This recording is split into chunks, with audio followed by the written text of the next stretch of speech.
Okay, I think, welcome everybody. Thank you for coming. Welcome to the Geological Society, in case some of you haven't been here before. I imagine most of you know where this is.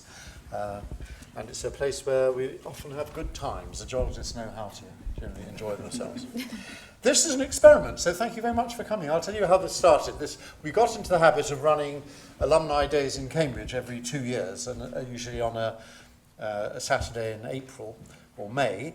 And this was very good fun, everyone enjoyed it. And then someone suggested, well, maybe it would be nice to have more frequent events, perhaps at a slightly smaller scale, somewhere like London, which is easier to get to, just so we can just keep in touch a bit more and meet a few people without the razzmatazz of the difficulty of travelling up to Cambridge. And I'm very pleased to see a number of you here today who I know, but who haven't made it up to Cambridge in the last few years. And it's very nice to reconnect with you again. So thank you for doing this. This is all part of an effort to actually have greater engagement and contact with our alumni.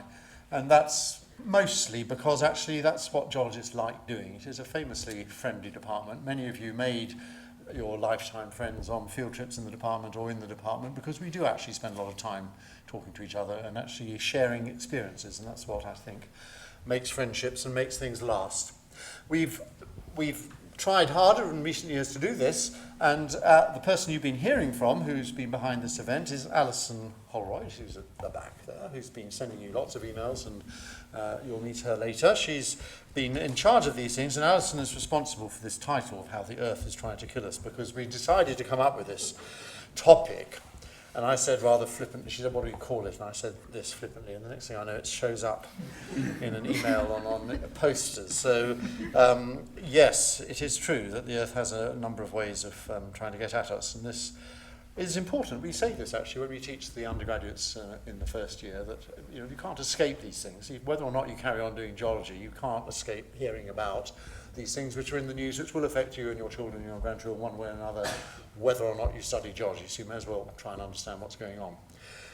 So this is what we start for. We'd start with having a kind of panel discussion like this on the theme of natural hazards. It's something we are engaged with very much in the department. Earthquakes, tsunamis, volcanoes are all things that we do. And in itself, that is interesting, not just because it is in the news, and you as a group will know what's behind the Earth's behaviour producing these particular events, which are very dramatic when they happen. But there's another side to it also, which is that why are we doing this? Cambridge is in the Fens. It's not where these kind of things happen. And yet we actually have a very high international profile in these areas, where we punch very much above our weight internationally. And it's one of these strange things where actually not having a all-absorbing process like that going on in your backyard is quite a good thing, because you can stand back and look at it. It's not like having the San Andreas in your backyard or a big volcano outside your back door. You can stand back and actually say, okay, what do we learn from looking at all these things around the world in different places? And then you can apply what I think you'll remember from your time in our department is a very broad approach to this kind of science. We all come out of natural sciences in our place, and we don't hesitate from one moment doing a bit of chemistry, a bit of computing, going into the field. This is just part of what you do. And that's, I think, what you'll see. Is you'll see that there's some extraordinary science, which we will talk about, but also people who think about, well, what can you do with it? How is this science going to change the world? And that is something we actually do and think about. And I'm going to leave a number of these questions open for the discussion. You'll see what we mean by that. So all I want to do to start off then is introduce our panellists. So we have Tim Greenfield on the right, who's a student at the Bullard, PhD student who's been working in Iceland and has had a dramatic time, which he'll tell you about. Next to him is Alex Copley, also at the Bullard Labs, a colleague who's a lecturer who has worked on earthquakes all over the place, but mostly in Asia, all manner of earthquakes and things. Marie Edmonds, next to me, is a volcanologist who, again, has worked all over the place, from Montserrat to Hawaii to all sorts of other areas as well. Next to me we have Jenny, who's also from the Bullard, who's going to be operating the pictures.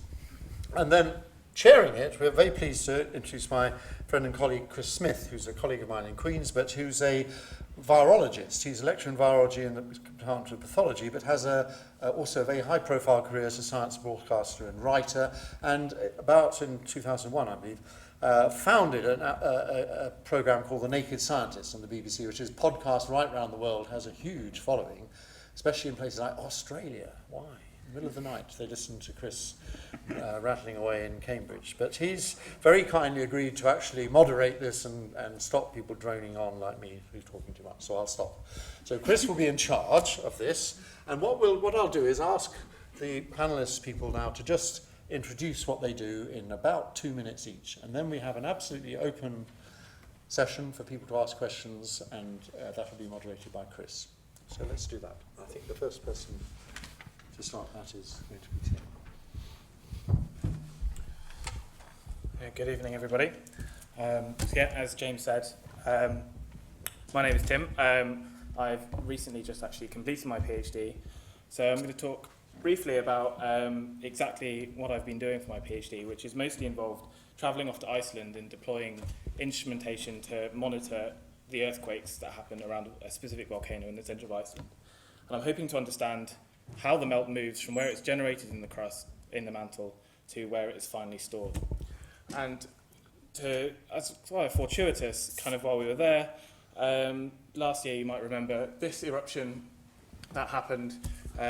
This was the Bardarbunga volcanic eruption, and I was in the fortunate place to be one of the first people to actually see this. So this is all very nice, and we can see these fantastic fire fountains, but actually what is the ground doing, and what is that telling us about hazard? So if we move to the next video, Jenny. We have a very large network out there, and the problem is that it produces a huge amount of data, and it's what you can do with that data. So here you can see from all the earthquakes coloured by the time at which they happened, and you can see the earthquakes tracking from the volcano itself all the way up to where the final eruption happened, just about where it stops now. And this produces 30,000 earthquakes.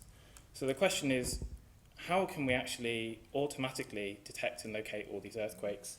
And then what does it actually tell us about how the melt propagates through the earth, when and if volcanoes will erupt, what kind of eruption will it be, and when will the eruption actually end, which is actually quite an important question. So I'll leave those as some questions. Okay.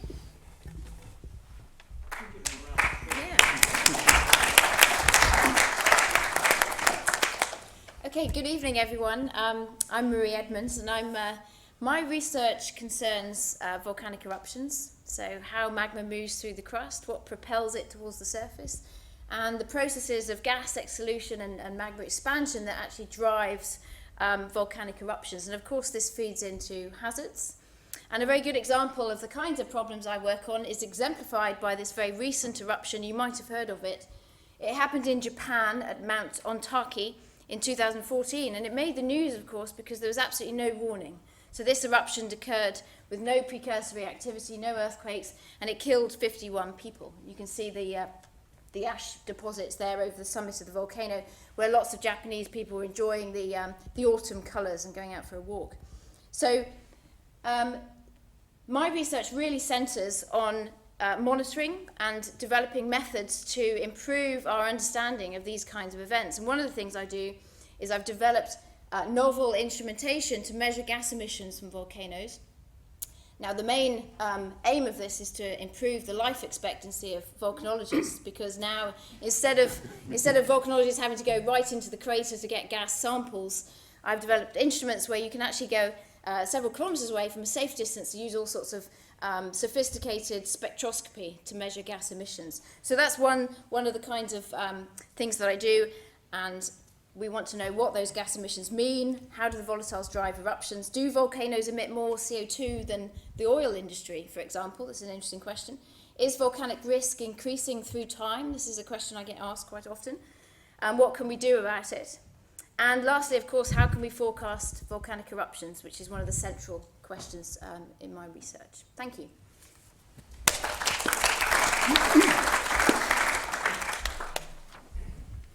Okay, good evening everyone. So I study earthquakes, asking questions about sort of why they happen, how they happen, and what are the material properties of the rocks that controls their characteristics. And I thought I would just briefly tell you about a couple of cool new pieces of satellite-based technology that are really changing how we think about earthquakes and volcanoes. So the first is GPS. So we use the same kind of signals that your sat-nav and your smartphone and stuff uses, but by using fancier receivers and doing a bit of clever processing, we can get to really high levels of accuracy. We can measure locations to millimeter accuracy. This means that if you put out these receivers, you can see how the Earth's surface is moving at incredibly slow rates. So this map here, this is the Tibetan Plateau, the big mountain range formed when India hit Asia. And each one of these little black arrows shows the motion of one of these receivers relative to India. These are really slow motions. These are millimeters per year. This is like slower than the rate your fingernails grow. But you can see a whole bunch of interesting features in here. You can see the southern edge of the mountain range oozing out over India. We spend a lot of time thinking about questions like, why is this happening? How is this happening? What's this got to do with all these big earthquakes in the Himalayas, like the one in Nepal over the summer? And the second bit of technology I thought I'd talk to you about, if we can just go to the next slide, this is also satellite-based technology, but now looking at radar data. So this is using satellite data, and in this example, looking at what happened in an individual earthquake. So the way to read this picture is that each one of these coloured stripes is a contour of ground motion in this earthquake, and the contour interval is 3 centimetres. So this is kind of amazing. We can map sort of centimetre scale motions of the ground with a horizontal accuracy of a few tens of metres anywhere in the world whenever an earthquake happens. And using this kind of satellite technology and combining it with geological fieldwork and some computer modelling is really changing our understanding of what happens before, during and after earthquakes and what this means in terms of trying to assess the hazard that active faults represent. Thank you.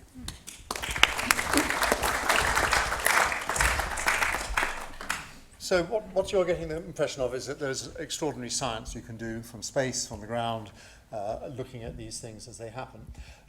We've known for some time how to look at what happens in earthquakes and say with extraordinary precision from the sort of things Alex has shown what happened in an earthquake using radar from space or GPS. What we did for the first time in Nepal, the earthquake in Nepal in April, was we had GPS on the ground recording 5 times every second. So what Alex was talking about, you knew where you were to within a millimetre every 5 times a second. We actually could record what happened during the earthquake. So what I'm going to show you is actually now what happened during the earthquake. If you were in Kathmandu, what you'll be seeing is a little map. Now, I don't want to start this yet. You'll see a map which will show a dot. And then you'll see a 20 centimetre, it's a map with 20 centimetre squares. You'll see the motion of the earthquake. You'll see the dot moving around in real time. I'm going to play the Nepal earthquake to you in real time. And you'll see the dot move. And you'll see it starting going backwards and forwards like this as it oscillates. And on the left-hand side, you'll see a video camera security picture taken of a square in Nepal. And you'll see all the people running out of the buildings. And you'll see how they respond to this dot going. So let's play this thing here. Right? So on the right, we'll show up the map. Here's the map. There's the dot showing that's the position. So you'll see it will start to move south. There are the people wandering around doing nothing. The earthquake starts quite slowly, and it will move to the south and then speed up, and people will race out of the buildings. Here it's just starting now, moving to the south, and then people run out. Wait, they don't like this much. These are right down here, and then it goes over to the left, and the old people move to the left, and they move to the right, and then back to the left, and then to the right. This is in real time now, okay, and then to the left. And you can see it's oscillating around for ages. Right? It's not actually taken very long. This is less than a minute. Right? But you can imagine people would feel it was longer. There it is, still going backwards and forwards. That is the real motion beneath those people's feet in Kathmandu as we can now measure it. So you can see what this allows us to do. We now have extraordinary vivid images of what happens in these things. So that raises all sorts of questions. Why haven't the buildings fallen down? Why did the people go backwards and forwards? Why did it oscillate backwards and forwards like that for a period of about 6 seconds for so long? What was actually going on? We can talk about that if you like. But what these 4 little snippets have shown you is the kind of range of things we can now bring to bear to these problems. The question is, what do we do with it? And I'll hand it over to Chris to carry on this discussion. Thank you, James. He deserves a clap as well.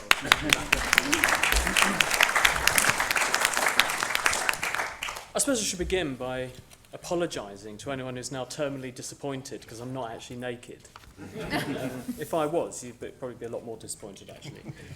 When I first met James, I was pretty overawed because I learned most of the geology and earth sciences I know because I watched the Christmas lectures about 20 years ago, and this guy was on there, and I was absolutely transfixed for the complete sequence of those lectures. And so it's a huge privilege to be here, not just in James's company, but the fine panel we have for you. Actually, the first time I met James, he said, I'll tell you one thing about earth sciences and geology and studying earthquakes. He said, whenever I visit an earthquake zone, I always throw in a coin into a fault. I said, why is that? He said, generous to a fault. I never did. He's denying it. How's it going to work? Well, what we're going to do is actually throw it over to you, because you have seen the scope and scale of what these people do. But this is your opportunity to quiz them and ask them the questions that appeal and occur to you, and then we're going to have a discussion. We have some microphones which are going to circulate. We're recording because we're going to also archive this week. So if there's anyone who you actually say, well, I went to this event, it was great, and they say, oh, what a shame I missed it, you can say it doesn't matter because it's available on the internet. That does mean, though, it would be really helpful to us if you could wait to get the microphone before you start asking your question. And do please prefix your question with who you are and why you're here, because everyone would probably also like to know a bit about you, because then we can have a little meet and greet afterwards. Now, does anyone actually have any questions immediately that you would like to kick off with, based on what you've just seen? If we don't get any nominations or suggestions, we will start doing what we call question and nominate, and that means you ask a question, then you pick someone to ask the next one. Well, if can we have this lady first, and then can we just line this gentleman up here? Please remember to say who you are. Go for it. Hi, I'm Jenny Umma. I'm 2000 matriculation. I did my undergrad and PhD at the department. I now work for a little company called Rocktype. So I see we have 2 volcanologists here and 2 earthquake specialists. So which is more dangerous for the global population, volcanoes or earthquakes? Marie, who is more dangerous, you or? Okay, well, I can answer that question. So, okay, Jenny, can you put up slide number 4? I'll tell you how many people have been killed by volcanic eruptions since the year 1600, roughly, which is around 250,000 people. So James will be, or Alex will be able to compare the similar numbers for earthquake fatalities. So on this plot, of course, you can see the top graph there shows seemingly that volcanoes are becoming more, the volcanic risk associated with volcanoes is increasing with time. And of course, this is an artifact of the population on Earth is increasing. More and more people are living on the flanks of volcanoes, living in risky areas. They're living around volcanoes, of course, because these provide fertile ground for agriculture and so on. And a lot of these very active volcanic regions are places like Indonesia, countries with very high populations. So this is the picture for volcanoes.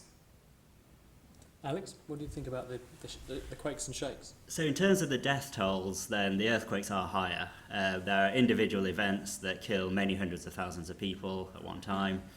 And a similar effect is happening to what's happening, Marie mentioned, with the volcanoes, in the sense that the death tolls are increasing sort of decade by decade, which is simply because of loads more people as time goes by living in earthquake-prone areas. So the death tolls are increasing, and the chances are it's only going to be a decade or two before individual events are killing more than 1 million people at once. Is there also an element of the fact that we could predict one of those events better than we can predict another? So in terms of earthquake prediction, it's essentially sort of an impossible enterprise, we think. It involves knowing something too detailed about something too small that's too deep to ever be observationally possible. So what we can do is we can look at sort of how the rocks warp in the sort of hundreds to thousands of years before earthquakes and come up with estimates of roughly where and roughly how big earthquakes will be. But in terms of the details of when, that's almost impossible. So I'm sure Marie can say something about the alternative situation with volcanoes. With volcanic eruptions, it's rather more optimistic. We can measure very precisely earthquakes due to magma movement. We can measure how the ground deforms due to magma storage and recharge in the crust. and magma is sent towards the surface, and we can also measure very small quantities of gases escaping from those magmas stored in the crust as precursors to their ascent towards the surface. So we have a very large arsenal of tools now to do this.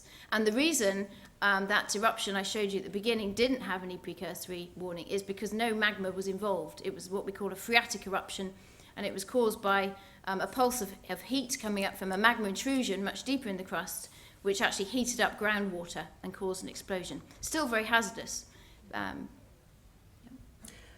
Keep your thinking caps on, and also give us a wave of a hand if you have a question, and we'll come to you next. But in the meantime, can we go to this gentleman here, please? Do wave at me if you want to be next in the pecking order for question. Can we queue up this gentleman over here as well, please? Lovely. Yes, sir. You first. Ian Barrett. Not a very good geologist, but I did appreciate working... Do you mean you're badly behaved, or...? No, I took geology and was very grateful because it exposed such a lot of interest in life generally. I went on in Cambridge to take the postgraduate course in control engineering, and when I saw the red dot moving about, it brought back the underlying fundamentals that were at work. And of course it is an oscillatory system, and it's a damped oscillatory system, as control engineers would know it. And I'd like you to comment on that and see how much that is persuading you to do your analysis in terms of the damping functions that are at work. And of course, any oscillatory system is storing energy in one place and then transferring it until it's all dissipated. And that illustrated that very well. And I commend you the output from the control engineering side into your work and your research. James, you did allude to the fact that some buildings did and some didn't respond to that. So do you want to... Yes, I can explain what that is, but it's such an extraordinary video.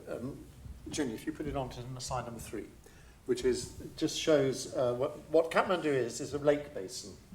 And if it's this picture here shows a map on the left, which is the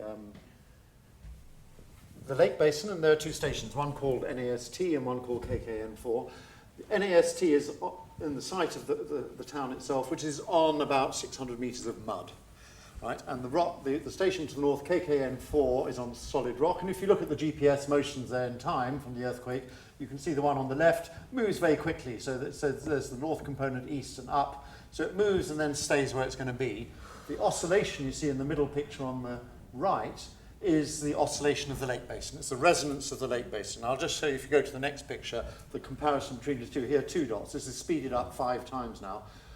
Yellow is the lake basin, blue is the solid rock. The solid rock goes really fast, and then the lake basin wobbles around like jelly. And it's resonating at 6 seconds. Now, the 6 seconds period is because of the thickness of the sediments there. And that, of course, excites particular kinds of building. And the next picture shows the effect of that, if you just move on. So this tower on the right collapsed. Right? And the earthquake really only damaged the tall buildings in Kathmandu because they're the ones which responded to the long wavelength. It's like a bassoon responding to a deeper note than a piccolo. And they were lucky, they got away with it because the lake basin went into resonance and the small buildings were actually okay. So it's a lucky escape. The accelerations, as you could see from that, the way the dots moved, are much faster on the hard rock, but didn't last so long. Right? So it's very selective, and this is the same process which actually happened in Mexico City in 1985. Mexico City is 300 miles from where the earthquake was, but the lake basin went into resonance and it only brought down the tall buildings, not the small ones. So it is exactly as you say, it is control engineering which is at work, but naturally. Tim, you showed some nice videos. You don't get to play with earthquakes, you get to play with volcanoes. You do have nice videos though. How do you use data in other ways in order to understand big events? Yes, so you can, around a volcanic eruption in some way, you generate a huge amount of data. There's not just the seismometers. From what? from the seismometers around as well, but we also borrow tools such as in the earthquake community, the GPS and the INSAR methods that Alex talked about earlier, also generate very beautiful maps of how the melt is moving from one place to another. And how we assimilate all this information into a single story is definitely a challenge that we're focusing on at the moment. So when you have an area that you're studying, you would put down individual GPS receivers that will log what happens to them over the course of an event. And you've then got to somehow amalgamate all of that data together. Exactly. And yes, it's definitely a challenge to do that. But you can definitely very easily marriage together the earthquakes along with the deformation that's recorded by the GPS itself. Because fundamentally they're looking at the same thing. The melt that is progressing along that's going to cause your volcanic eruption is fundamentally both deforming the earth around it and also generating the earthquakes itself. But the mere fact that we have technology now that will enable you to crunch the sort of volume of data, we could never have done this previously because you just couldn't have that number of snapshots being looked at in parallel to develop these sorts of models, could you? Exactly so. And the computing power is obviously doubling every 2 years, and we get better and better at analysing these huge numbers of data. So you get GPS stations which now record at sub-second sample rates. We get seismometers that are recording continuously rather than recording event data itself. And this produces a huge amount of data, which is a challenge to look at. And that also means that you cannot have one person sitting there looking at all of the data itself. You must have some automatic way of doing this, and algorithms to explore the data itself and to look at different parts of the data is very interesting. Have you got a sort of fleet of little GPS things that you go and deploy? And how many would you need for one volcano? So I personally deploy seismic instruments, and Jenny, if you could go to figure number 5 on my slides, please.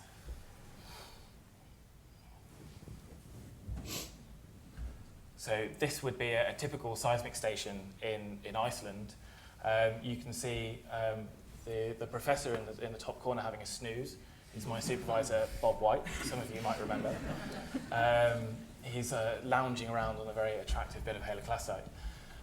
But this is what it takes to deploy these stations around all through the winter in Iceland. So you've got the car batteries, which is the big blue thing, which weigh about 25 kilos and often have to be hiked in to where they're deployed, and large amounts of solar panels deployed in the middle. Is the circle of stones relevant there? And the circle of stones is where the instrument itself is buried underneath.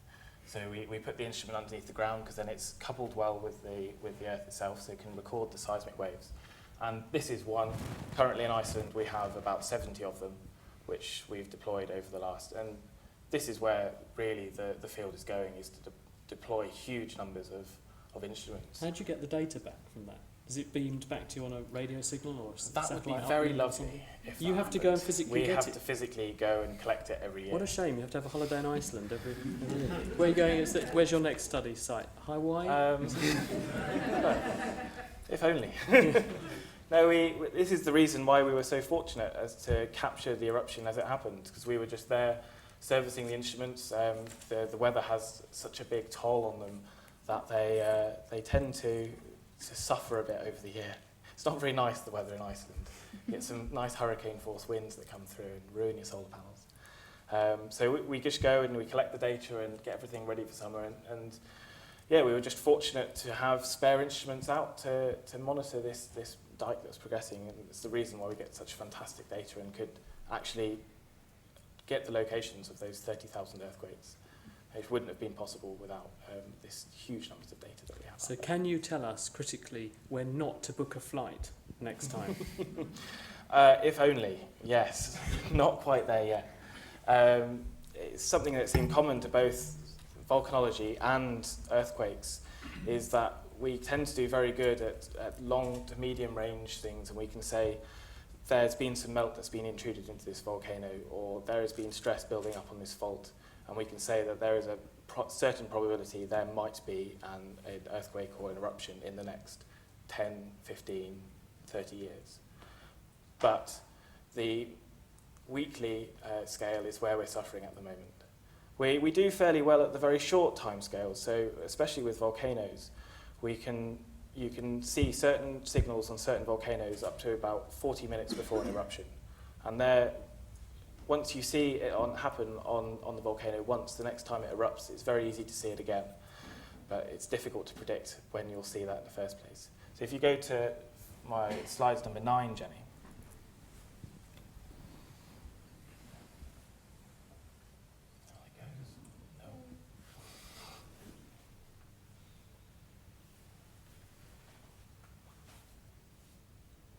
That's the one. This is an eruption in Alaska. And you can see just in the middle, you can see the explosion there. It happened about half an hour through this trace. And you can see just beforehand, about half an hour before, these spectral lines, which are sequences of earthquakes happening very, very frequently. And they happen at multiple frequencies. So you can see the fundamental mode at the bottom, and that's it going about once every second or so, this earthquake happening. And then you get the first overtone, the second overtone, so the harmonics to do with that. And you can see that as they go up towards the eruption, the frequency increases of your earthquakes, and then you get an explosion. And this happens quite often at volcanoes. But sadly, you only get half an hour warning of that to happen, not your week that you might want. Shoot. Well, maybe to Marie first, and maybe on to Tim. So, I've been instructed to introduce myself. Please do, that would be lovely. Carl Trowell, I was a PhD student in the department, left in '95. Marie, you alluded in your opening statements to... Yeah, the only reason we ask people to introduce themselves is we want to know who the rich ones are, so we can come after you for money. Sorry, carry on. I'm still a pauper student. You alluded in your opening statements to about the CO2. So perhaps there's been a lot of comments about the relative amounts of CO2 from volcanoes made over, especially over the last 6 months or so, which has triggered a lot of discussion. So perhaps could you tell us, first of all, where we are in the science of actually measuring gaseous emissions and CO2, particularly from volcanoes, and how much can be actually measured and what is modelled and assumed? And then maybe could you make then a comment about, from what we know today, how much is actually emitted versus other sources, either both natural and human-made, of CO2 into the atmosphere? Yeah, great question. So, of course, volcanoes are the mechanisms by which the solid Earth outgasses. So there's a lot of carbon and water in the interior of the Earth, and of course volcanoes are the means by which this returns to the atmosphere. Subduction zones are the means by which these volatiles return into the deep mantle. So one very interesting question, if we want to understand this large-scale volatile cycling exercise, is to understand how much CO2 is emitted from volcanoes. And so there are lots of measurements now, and we have a very good understanding of this. And if you, perhaps, Jenny, could you go to slide number 6 on mine, please?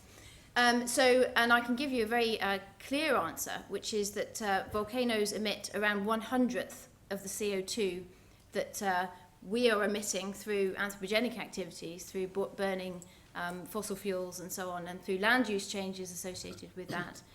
And this graphic actually is quite an interesting one, because you can see, so the period of time, the Eyjafjallajökull eruption in Iceland was stopping flights running in Europe, resulted... Stopping a lot of broadcasters in their tracks as well, because they couldn't say it. You did it very well. Just... Yeah, so the big red triangle there tells you how much CO2 was emitted in an average year by the EU aviation industry in a normal year. The black triangle shows you how much CO2 was saved from being emitted into the atmosphere, was prevented from being outgassed from jet engine aircrafts, from all of those flights being grounded due to volcanic activity. The small little red triangle on the right-hand side shows you the amount of CO2 that was released by the volcano.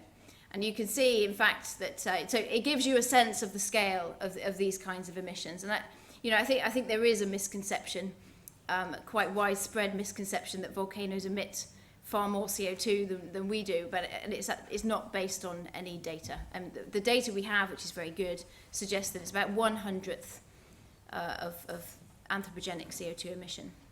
the one source that could be really important is carbon that's locked away in things like permafrost, isn't it? Because when that then thaws because of global warming processes, it then becomes biologically available, and then it will outgas, and that there's a lot of carbon in that format, isn't there? Yeah, there's certainly other natural sources which could be highly significant, and as Chris alludes to, there are tipping points which mean that places like sources like methane clathrates and CO2 methane locked up in permafrost could become very important very quickly.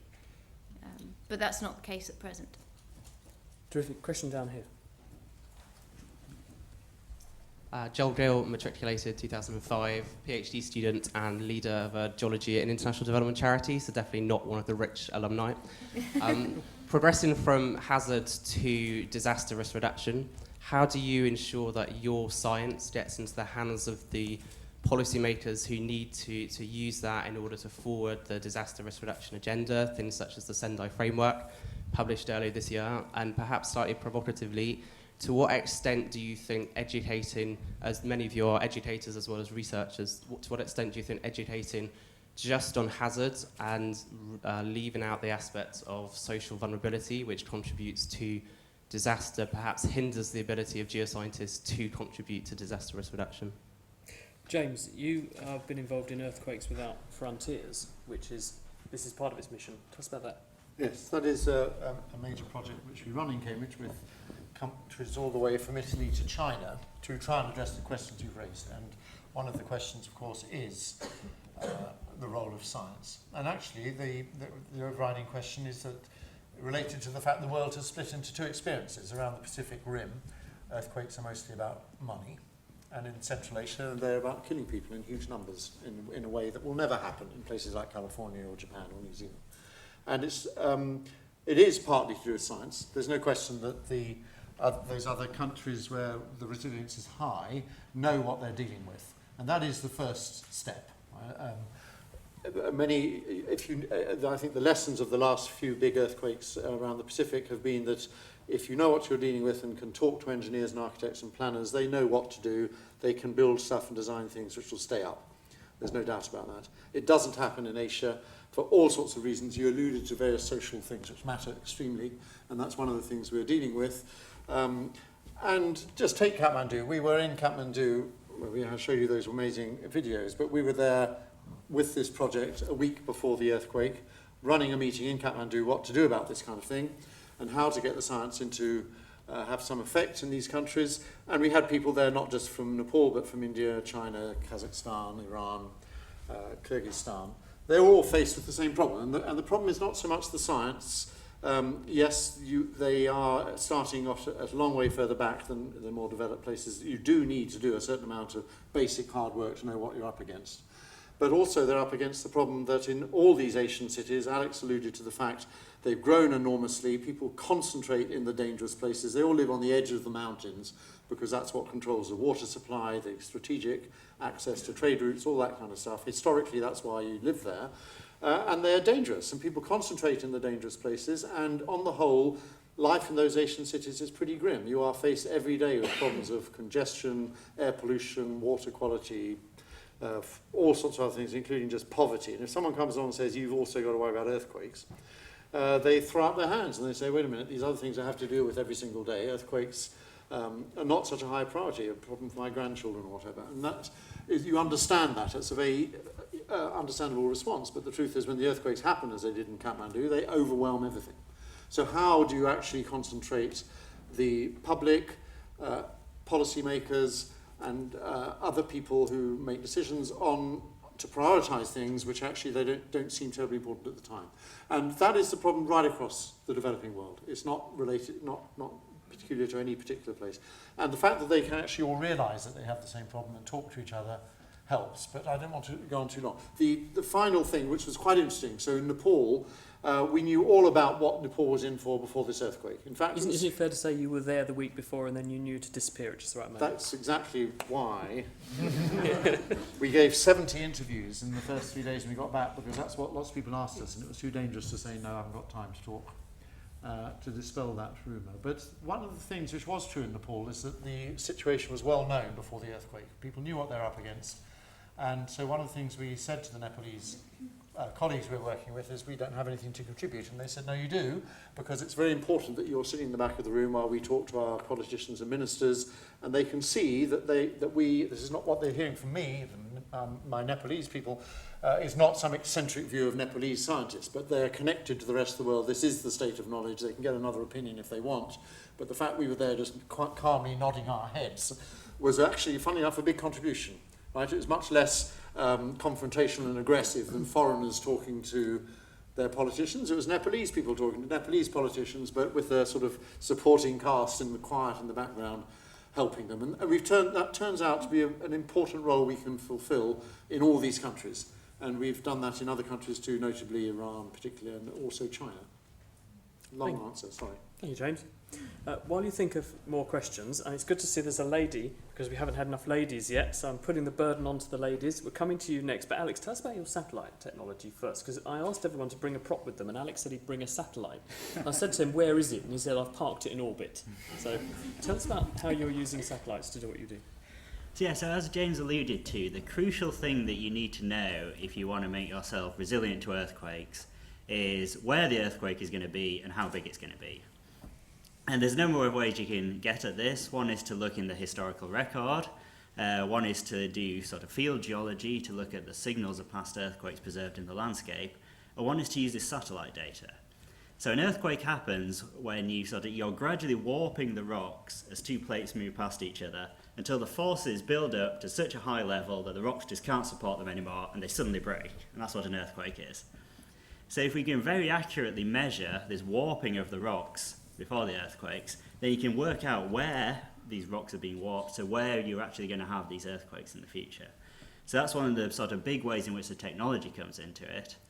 And Jenny, if you just quickly show slide number 3, this is just a quick example of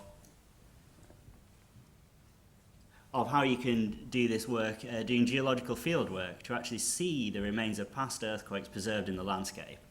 So what you're looking at here is you're looking at a ridge and a valley which about 1,000 years ago would just have been any everyday sort of ordinary ridge and valley. Then there was a big earthquake which offset this ridge and produced that big sort of step that you see running across the landscape. And this is still there, this is preserved in the landscape, although we have no records of sort of this earthquake having happened. This is in the middle of Central Asia where no one lives. By going and seeing these things, and by doing things like digging holes in the little valley that's now being blocked and seeing how all the sediments are that are being sort of ponded up against this earthquake fault scar, you can work out how long ago these kind of things happened. And it's really the synthesis of this geological field work and making use of all this jazzy new technology that we've got and putting these things together, which allows us to work out sort of where the earthquakes are happening and what their characteristics are. Was it a nice sort of example? Because in medicine, for example, there are lots of situations where we've had theories about how things work for a really long time, and people have done very excruciatingly complicated experiments to work out what they think is going on. Then someone invents a new technique that means you can then test this for real, and you actually see what we've theorised in the textbooks for donkey's ages actually happening in front of your eyes. Is this sort of, when you see those satellite data and you can actually see things moving around, you think, yeah, actually that what we thought was going on really is going on? Yeah, so the satellite data kind of confirmed the sort of basic view that we had of how these things work, this gradual sort of warping of the rocks and then breaking in an earthquake. And it also sort of brought up a whole spectrum of behaviour that people never thought happened. So there are all manner of strange sort of transient motions happening on timescales of days and months and years that people just didn't expect were there. And it was this arrival of this new technology which really allowed us to see these things happening. And this is a kind of a common sort of feature throughout the history of earth sciences, really, that some new technology comes along, for example, the seismometers that we used to sort of monitor nuclear explosions in the Cold War and this kind of thing. Every time there's a big new technological push, something big comes out of it. For example, plate tectonics with all the sort of seismometers from the Cold War, and this new sort of diversity of this active fault behaviour, and what this means in terms of earthquakes and hazard is one of the big things that's come out of the satellite data. That's why plates are good friends, you see, they have a plate-tonic relationship. There's a question at the back there. Okay, Alison Med, I'm an artist teacher, so a bit of an interloper. About 13 years ago, I realised a dream, and I went to Hawaii and stood on the crust of the smoking volcano. So I've got two questions. One is there such a thing as a dead volcano? Was I playing it fast and loose, or, was it all right? And seeing the smoke rising, it sort of brings a question today, is there any possible way of harnessing the energy that comes from some of these, what I would perceive as more dormant volcanoes? Marie? Yeah. There is such a thing as an extinct volcano. So we discriminate between extinct, dormant, and active, and possibly unrest.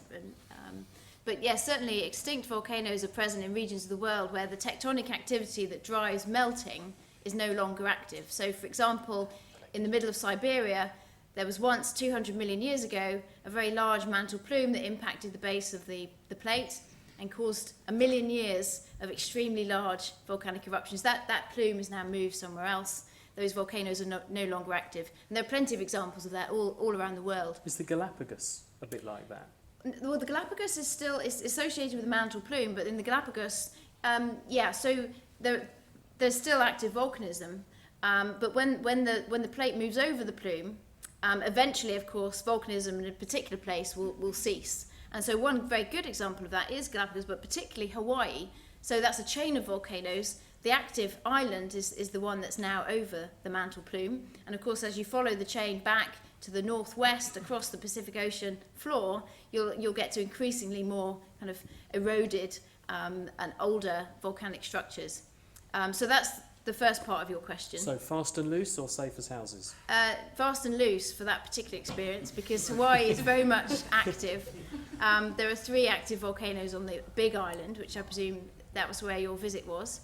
And the second part of your question is about harnessing geothermal energy, essentially, I think. And many countries around the world do this, and Iceland is a very good example, where 100% of their energy comes from geothermal.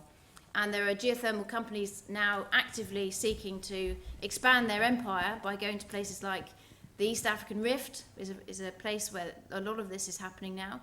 And even some of the Caribbean islands, so Montserrat, where I used to do a lot of my work, there's a company there drilling holes and assessing that volcano for. Of course, it comes with a bit of risk. You have to make sure that your volcano is at least dormant before you start that kind of activity. And there are cases, of course, of active boreholes intersecting magma storage areas in the crust and actually inducing very small little blips, little eruptions caused by drilling. And that's happened in Hawaii, actually, and in Iceland. And so they ended up with a sort of mini eruption in their living room? Yeah, exactly that, yeah. Good grief. Tim, let's look at one of the aspects that you're interested in, which is actually getting the message across to people. Tell us about actually how the work that you do needs to inform policy. Well, the particular example that I have is working with this eruption in Bardabunga, which, although it happened in the middle of Iceland, so absolutely in the middle of nowhere where no one lives, and there's not really any problem with that, actually released a huge amount of sulfur dioxide, which actually caused some breathing difficulties for people in Iceland who were particularly prone to this. And so, although in my case, the geophysical work that we were doing in locating the earthquakes was reinforcing how the eruption was proceeding when it was, for example, obscured by bad weather for some unknown reason. The real work was done with the people measuring the gas around Iceland, and this all fed back into a group of people who met every day when the eruption was happening in Iceland to actually decide how to disseminate that information to the populace as a whole. And through the internet and social media nowadays, we can do this better than ever. We really can get that message across to the general population. And the Icelanders do a very good job of this. They manage to link together the scientists who are working in the university, who are almost there purely from a research perspective, to the Met Office, who in Iceland are responsible for monitoring both the weather and the geological activity, along with the people in government who are directly in control of disseminating this. What can you do about it? If you detect there's going to be a bad air day, what can you do? It's a difficult one because we were not directly within that chain of command. But understanding where the melt is and where it's going in, from a research point of view informs more long-range planning. So understanding that Bardabunga itself was inflating beforehand probably could have helped disseminate the information before the eruption actually happened.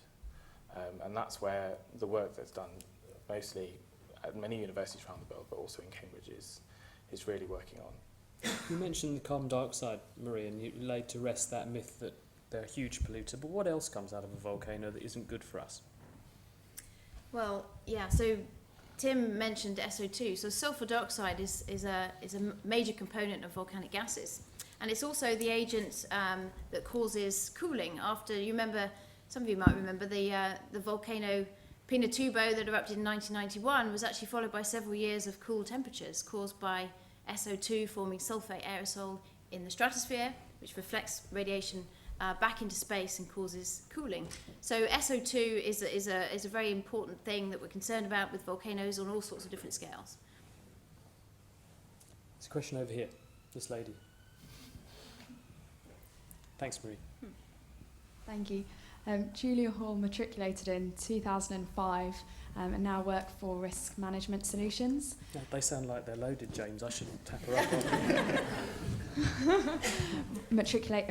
Graduated relatively recently.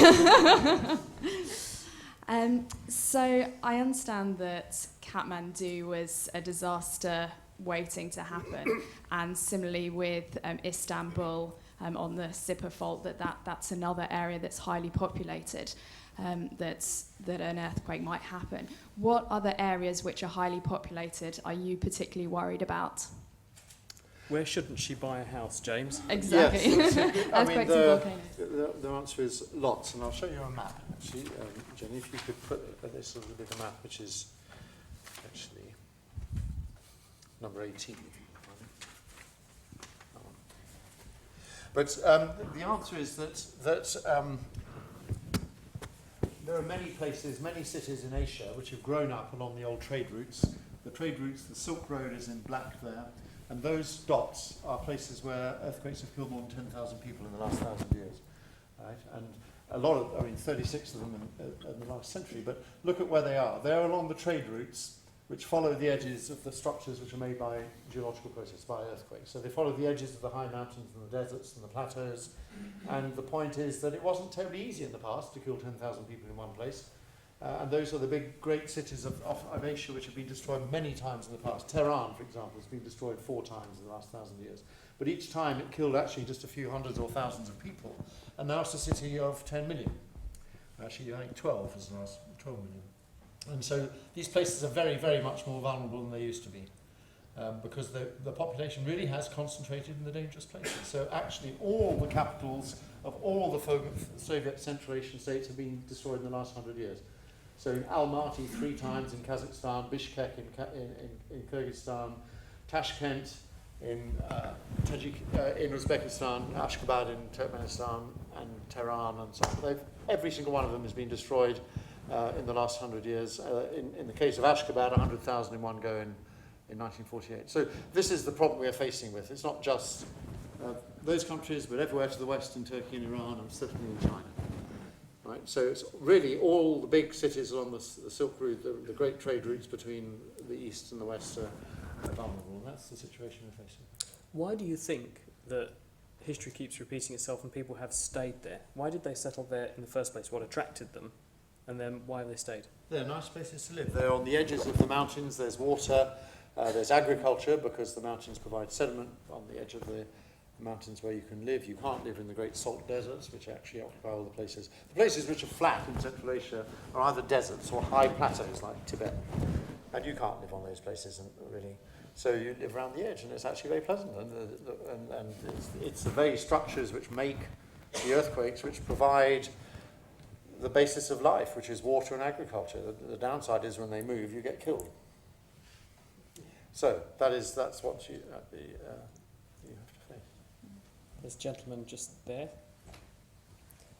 Hi, thank you. My name's Chris Brake. I matriculated in '88, did a PhD in geology, but then left.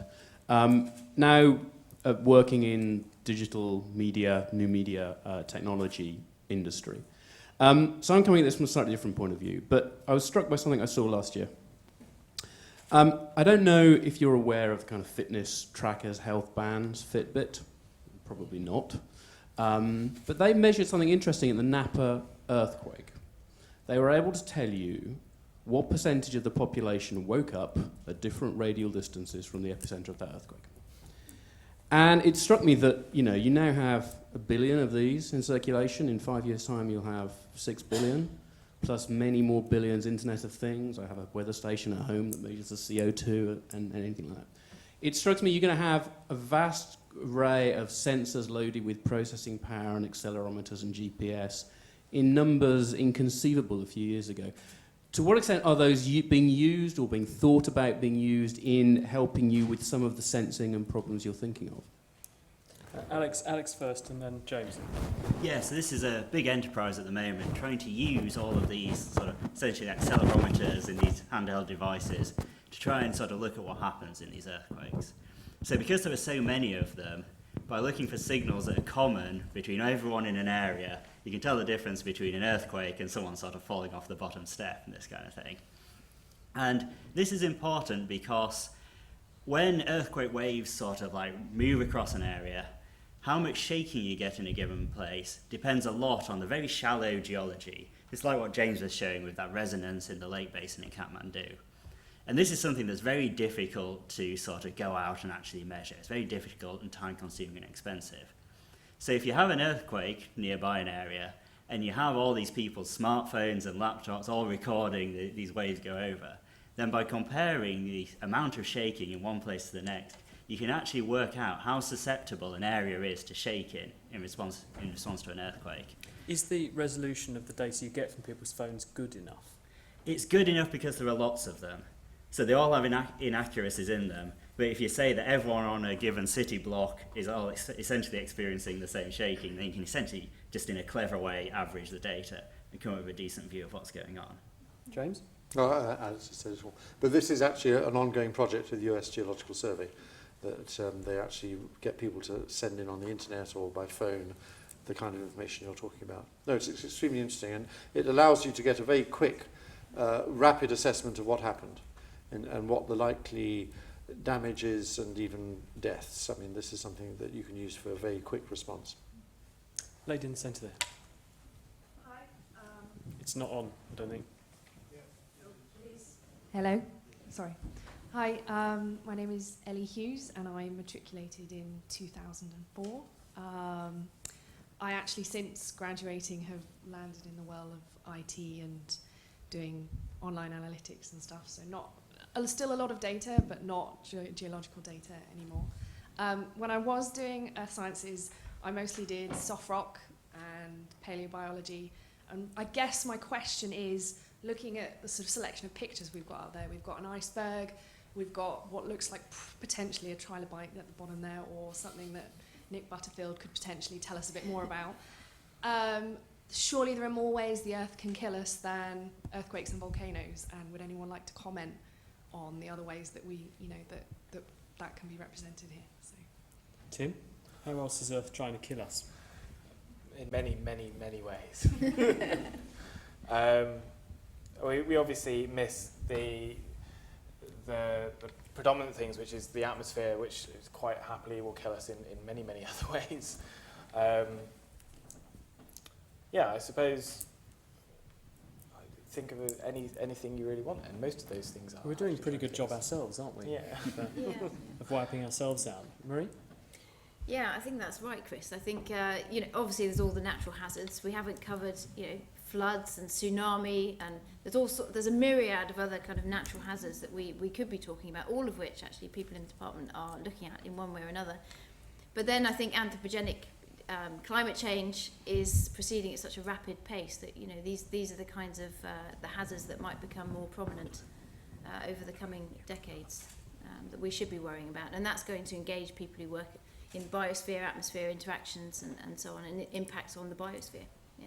it's very often that when you have discussions like this, no one ever says the P word, and that's population. And it's a reality. When I first turned up in Cambridge University, there were, and I remember the headline in the newspaper, today the 6 billionth person was born on Earth. It was obviously, it was an estimate, but they didn't know that it was the 6 billionth person. But actually just last year, the 7 billionth person was born on Earth. So just in the space of 15 years, we've added 18% to the world population. In fact, the world population is growing at the rate of 1% per year. Now, if you got 1% per year on your bank account at the moment, you'd probably be bloody delighted, actually, wouldn't you? But actually, that's a lot, because if you do compound interest formula, it's a doubling every 70 years. So if we go business as usual and carry on the way we are, there will be 100% more people on Earth then, at the end of the single lifetime of an average human, than there are now. And we're currently consuming resources at roughly 2 planet Earths per year. Imagine if there were twice as many of us. A lot of the pressures that are arising and causing the problems, and you saw the graphs that were shown earlier, the death rates are rising, not because the events are changing, but because there are more of us to get hit. That's why we're all in trouble. Now we've got one more question, time for one more question before James wraps up. So we might be able to squeeze 2 in if you're very, very quick. So who would like to go first? Who's got the mic? So there was one, yes, you, and then maybe this gentleman if we have time. It is a short question. I'm Sophie Struckmeyer. I'm a 6th form geography student. You talked a bit about data going from mobile devices to your processing, but what about any lag time between the epicenter and a heavily populated area? Is it possible to use mobile phone to send alerts out, and are there any projects going on right now that do that? Alex? So for the kind of sort of very early warning, then the mobile phone data isn't sort of accurate enough and fast enough available for that. But there are a bunch of projects near big cities like Los Angeles where the active faults are quite a long way away, 100 kilometres away or so, where the people put lots of seismometers, very accurate seismometers, next to the fault, with the aim of trying to devise computer algorithms that can recognise a big earthquake as soon as it happens. At that point, if you can do it well, then you can send a message down the phone line at the speed of light to the city and then automatically shut off things like the trains, the gas mains, on this kind of thing, which can greatly reduce the loss of life when the earthquake waves, which are only moving at kilometres a second, so much slower than the speed of light, actually get there. But that's a very tricky thing to do because you need to design a computer to be able to tell the difference between a big earthquake and a little earthquake very, very fast. And the mayor of Los Angeles won't be very happy if you get it wrong. So it's a very active area at the moment, although I wouldn't say people have quite cracked it yet. My name is Tony Lawton. I'm an oceanographer. I was in the department way, way back in the Middle Ages, about 1954, to be precise. And I've spent my career looking at the geology of the deep ocean floor. Now, we've heard about all the hazards on land, but nobody has yet mentioned the damage from tsunamis. And my question really is, how much work is going on in the Bullard labs or elsewhere in the country on the ability to predict tsunamis, which are generated by faults, slumps, and historically have had a tremendous impact on the coastlines around the world. James? Yes, we've been involved quite a bit in this.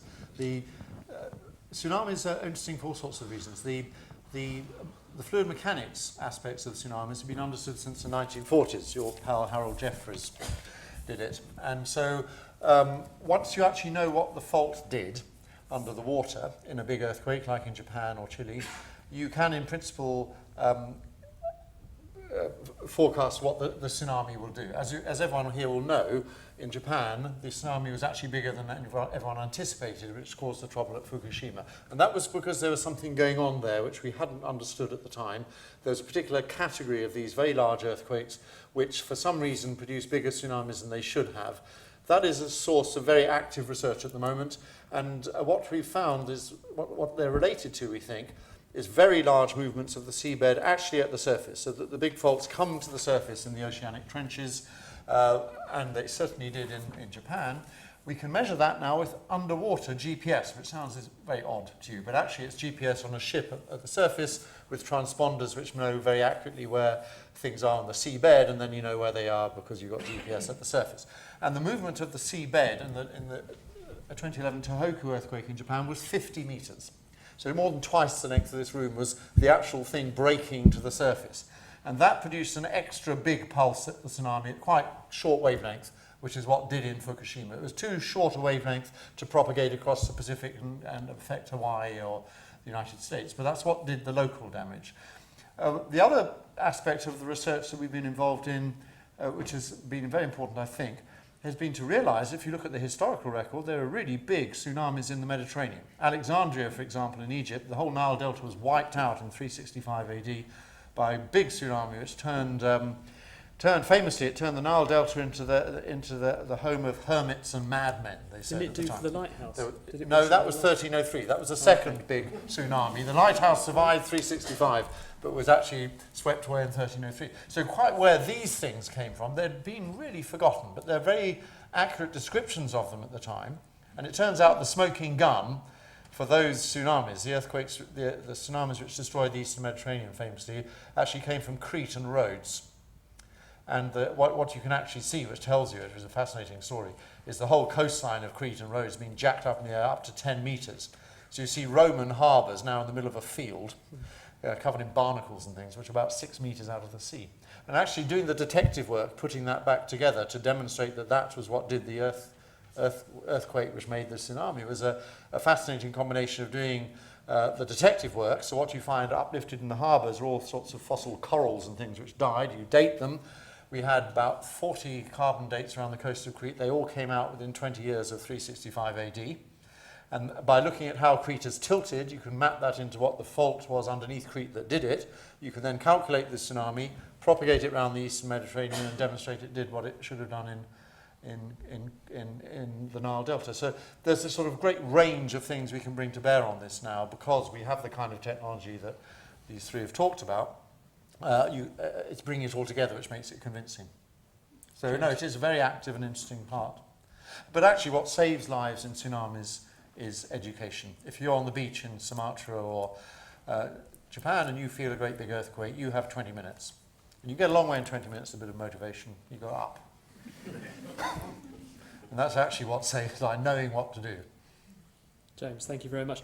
We're out of time, but what we're going to do next is go into the library, and there are some drinks, some fizzy drinks and some canapes, and an opportunity to have a chat amongst yourselves, but also with our panellists. But before we do that, can you please say a very big thank you to Tim Greenfield, to Alex Copley, Marie Edmonds and James Jackson. Thank you.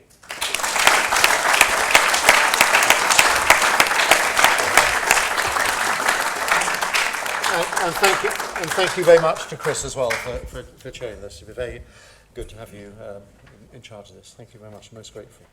I don't want to get between you and a drink. That's very ungeological behaviour, and we're going to stop that. I do want to say just a couple of closing remarks. Firstly, thank you for coming. Right, this was an experimental thing. We didn't know if this is going to work or not. I don't know what you think of it. Do let us know. Send Alison an email. Say what you think about it. We can do this kind of thing more. This was just an easy thing to do. Talk about earthquakes and volcanoes, are always in the news, but we could do these on other topics. We could run it in a slightly different way. Very much like your feedback on whether you thought it was interesting, worth doing, whether we should do it again, and so on, please. We appreciate your feedback. Although Chris made all sorts of allusions to trying to extract money from people, that's not what this is about, really. This is about trying to engage better with our alumni, which is something we were asked to do the last couple of meetings we had in Cambridge of our alumni, and I am very keen on connecting everyone together. This is what geologists do best. We are good at talking to people and sharing experiences and catching up on news. And I do want to leave you with just a little bit of news of the department, if you wouldn't mind just quickly going to the last time. We're going, one bit of news I want to share with you, because I think the alumni do have a role, and it's not as crude as saying give you money. It's actually keeping you informed with what's going on, because I think you will have a role in it. We have been Yeah, that one, if you wouldn't mind. Go to 22. The big issue of the department is trying to get everyone on one site. The thing we do better than I think any other science department in the world is cross over the disciplinary boundaries. No one cares. You know, I can spend one moment dating corals in Crete, the next moment talking to Alex about how to use some satellite radar to do things, or to Tim about how to do a bit of fluid mechanics. This is the kind of thing we just do naturally in our department, but we do it on 2 sites. Half of us are downtown, half of us are at the Madingley Rise, which some of you will know, at the Bullard. And we really want to get onto one site. The whole of Cambridge is changing. The centre of gravity is moving to West Cambridge. What you see here is a map produced for other people, not us. This in the red area looks like a huge kind of conurbation, which includes the redevelopment of the Cavendish, physics, engineering's moving out there, chemistry, everybody else. And the plan is to unite the department on one site. If we can just press the button. The forward button there, that yellow circle is, and the next slide, Jenny, will show you where it is. This is, press the button again, just to show you where we are. This is the Madingley Road, the Huntingdon Road.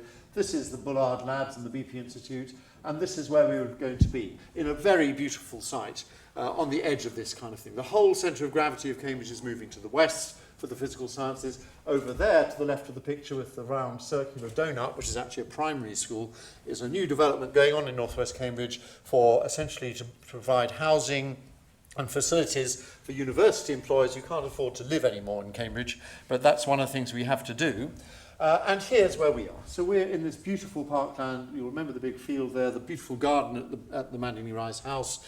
We have the opportunity to actually be there, on the edge of it, on the edge of all this development, but in the most beautiful location of the whole lot. As I say, physics, chemistry, materials, computing, maths, they're already there, most of them anyway, right? And that's where they're going to be soon. We actually had a meeting this morning with architects who were looking at what we were going to do, and the last picture I'll show you is, I think, an artist's impression of what it would be like. This is the old Madingley Rise house, the BP Institute, and we would have that secure kind of park, almost, for us. It's by a long way the most beautiful opportunity in the whole development of what Cambridge is going to be. And the idea is to get everyone in one place so we can actually talk to each other and do what we want to do best. Now, I mean, I tell you this so that you know these are exciting plans. It'll cost a fortune, and whether we can actually do it, whether the university can ever do it, who knows, right? And some of you might belong to companies and so on who have an interest in that, because yes, that may well be the future of the subject, which may affect the companies you work for. But the alumni will, I think, have something to do with it, because, of course, it's not a straightforward sell. All of you will remember the beautiful environment downtown as part of the museum, the beautiful coffee room, which is the next picture, just to remind you what our common room looks like. We live in a very beautiful place anyway. It's just that we live in 2 beautiful places, and we have to make really sure that when we move to West Cambridge, if we do that, that other future generations can have the same nice experiences that you had. Look, these are people who just talk to each other. You can press the button. I've got one more, I think. This is the kind of thing which we do well. We have good relations. We talk to each other a lot. We have a nice time in a beautiful environment, and it's very important that we make the new place equally welcoming to people. Remember, none of you who graduated from geology thought you were going to do geology when you came to Cambridge. We kidnapped you all from physics, chemistry, maths, biology. This is what we do best, right? We have to make an environment which brings people into the place, makes them realise interesting physics, chemistry, biology happens in earth sciences. And look at them, this is how we do it, right? And so my cunning plan is to actually put the alumni and the museum in charge of the social space in this place. You know, it's not realistic to ask the alumni for vast sums of money to move the building, of course not. But to have a certain sum up our sleeve so we can say to the museum, you've got far more pterodactyls and dinosaurs you know what to do with. You can't display them all. Let's put you in charge of this space and make it really beautiful and make the kind of experience for future generations that you've all been through, which will bring people into the subject and kidnap them just like we kidnapped you. Because that's how we are effective. We are effective as an earth science department because we have people who didn't even want to do it when they came, and then they discovered it and they realised the way forward is to actually bring in all these other areas of science into earth sciences and make them work by being in a place where people are friendly and talk to each other, and that's where they make their lifetime friends, and that's what we want to achieve in the new place. And I think you will have a role in that, so I'd like to leave you with that thought. But now I think you should go and have a drink. Thank you very much all for coming.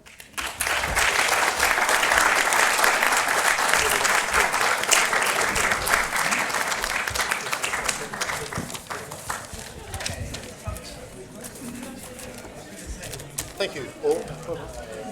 Thank you, Jenny. Well done. Flawless operation of the system. Well done.